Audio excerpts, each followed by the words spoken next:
আপনি কি একবার চিন্তা করেছেন আপনার গায়ে যে পোশাকটা আছে সেটা কিভাবে তৈরি হয় গার্মেন্টস এর মধ্যে? আসলে এই পোশাকগুলো যেভাবে তৈরি করা হয় এগুলার কিছু ধারণা আজকে আপনাদেরকে আমি দেব। এবং এই পোশাকগুলা কি কি মেশিন দিয়ে তৈরি করা হয়, যেমন আপনি যদি একটা টি শার্ট পরেন অথবা একটি প্যান্ট অথবা একটি শার্ট যাই পরেন না কেন, আমি একটা টি শার্টের কথাই বলি, যেমন একটা টি শার্ট একটা গার্মেন্টস ফ্যাক্টরিতে কি কি মেশিন দিয়ে তৈরি করা হয় সেগুলো আমরা অনেকেই জানি না। আজকে আমি চিত্র সহ আপনাদেরকে সেগুলোর সাথে পরিচয় করিয়ে দেব।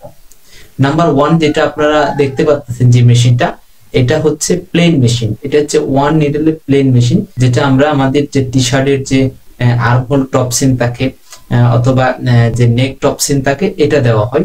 এটা হচ্ছে single machine, single plain machine. এখন আপনারা যে মেশিনটা দেখতে পাচ্ছেন এটা হচ্ছে ফ্ল্যাট লক মেশিন। এটা দিয়ে মূলত একটি টি শার্টের বডি হ্যাম করা হয়, স্লিপ হ্যাম করা হয়। এছাড়াও এটার বিভিন্ন কাজ রয়েছে, কিন্তু বেসিক্যালি একটা টি শার্টের ক্ষেত্রে এটা এই প্রসেস গুলাই করা হয়। যে মেশিনটা দেখতে পাচ্ছেন এটা খুবই গুরুত্বপূর্ণ একটি মেশিন। এটা হচ্ছে ওভারলক মেশিন। এটা দিয়ে মূলত জয়েন করা হয়, যেমন দুইটা পার্টকে একত্রিত জয়েন করা হয়, যে একটু ওভারলক। এটা হচ্ছে ওভার দিয়ে একটা লক করা আর কি। এটা কাজ হচ্ছে দুইটা পার্টকে একত্রিত করে জয়েন করা। এখন যে মেশিনটা দেখতে পাচ্ছেন এটা হচ্ছে ফিট অফ দা মেশিন। এটা দিয়ে মূলত একটি প্যান্টের কাজ করা হয়। প্যান্টের ব্যাক রাইস, ফ্রন্ট রাইস, ইনসিএম এবং সাইড সিএম টপ সিম দেওয়া হয়। এটা গার্মেন্টস সেক্টরে খুবই গুরুত্বপূর্ণ একটি মেশিন। এছাড়াও রয়েছে বিভিন্ন ধরনের মেশিন যেগুলা মূলত বিভিন্ন সিস্টেমে কাজ করে। যেরকম এটা হচ্ছে একটা হোল মেশিন। এটা দিয়ে মূলত আমাদের যে শার্ট অথবা যে প্যান্টের যে বাটনের যে হোল গুলা রয়েছে এগুলাকে দেওয়া হয়।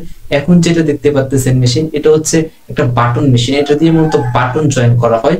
সো আরো অনেক ধরনের মেশিন রয়েছে, আমি জাস্ট বেসিক্যালি কিছু বেসিক মেশিনের ধারণা দিলাম।